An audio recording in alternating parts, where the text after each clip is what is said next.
BJP बहुमत के साथ तीसरी बार सरकार बनाने जा रही है। प्रदेश के इतिहास में ऐसा पहली बार हुआ है जब कोई पार्टी लगातार तीसरी बार अपनी सरकार बनाने जा रही हो। 5 अक्टूबर को वोटिंग खत्म होने के बाद तमाम मीडिया चैनल्स के एग्जिट पोल में कांग्रेस को बहुमत मिलता हुआ दिखाया गया था, लेकिन 8 अक्टूबर को जब चुनाव के नतीजे आए तो कांग्रेस के पैरों तले जमीन खिसक गई। हरियाणा में जीतती हुई कांग्रेस हार गई। ऐसे में सवाल ये है कि आखिर बीजेपी ने ऐसा कौन सा जादू चलाया कि कांग्रेस की हवा के बाद भी वो प्रदेश में जीत गई। चलिए इस वीडियो में इन्हीं वजहों पर बात करते हैं। माशुका क्या सोचती है, जनता के दिल में क्या है, ये जानना समझना टेढ़ी खीर है।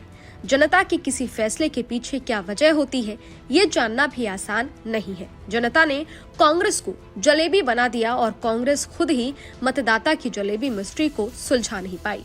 हरियाणा के नतीजे तो कम से कम ऐसा ही बता रहे हैं।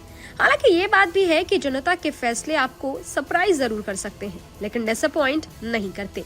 कुल मिलाकर यही जनमत की खूबसूरती है। ऐसा ही इस बार हरियाणा में देखने को मिला है। हरियाणा में बीजेपी का फॉर्मूला तीसरी बार हिट हो गया, लेकिन एक ट्विस्ट के साथ। जाट वर्सेस नॉन जाट की राजनीति से गैर जाटों को इकट्ठा कर लिया। वहीं जाटों के गढ़ में भी 7 नई सीटें बीजेपी ने जीत ली। हरियाणा के 57 साल के इतिहास में पहली बार कोई पार्टी लगातार तीसरी बार सरकार बनाने जा रही है।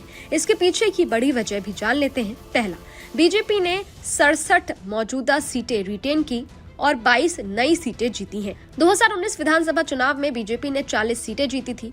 2024 में इनमें से 27 सीटें रिटेन कर ली, यानी मौजूदा हर 3 में से 2 सीट बीजेपी ने जीत ली है। इसके अलावा 22 नई सीटें भी जीती है। दूसरी तरफ कांग्रेस ने 19 नई सीटें तो जीती, लेकिन 50% पुरानी सीटें रिटेन नहीं कर सकी।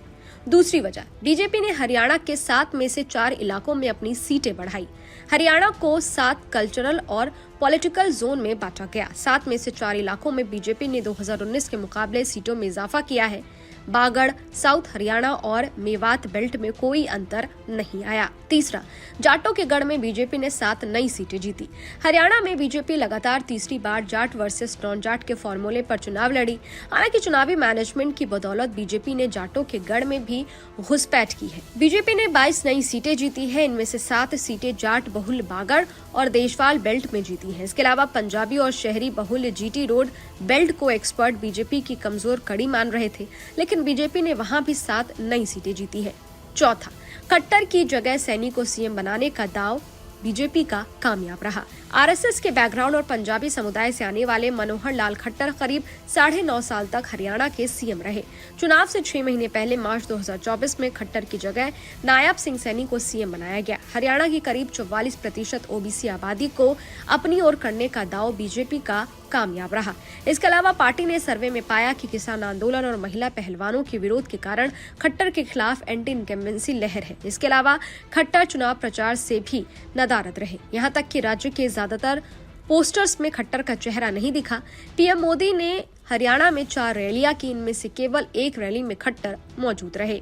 पांचवा, कांग्रेस की 70 सभाओं पर बीजेपी की 150 रैलियां भारी पड़ी। बीजेपी ने हरियाणा में करीब 150 रैलियां की। इनमें से 4 रैलियां प्रधानमंत्री नरेंद्र मोदी ने और 10 रैलियां गृह मंत्री अमित शाह ने की।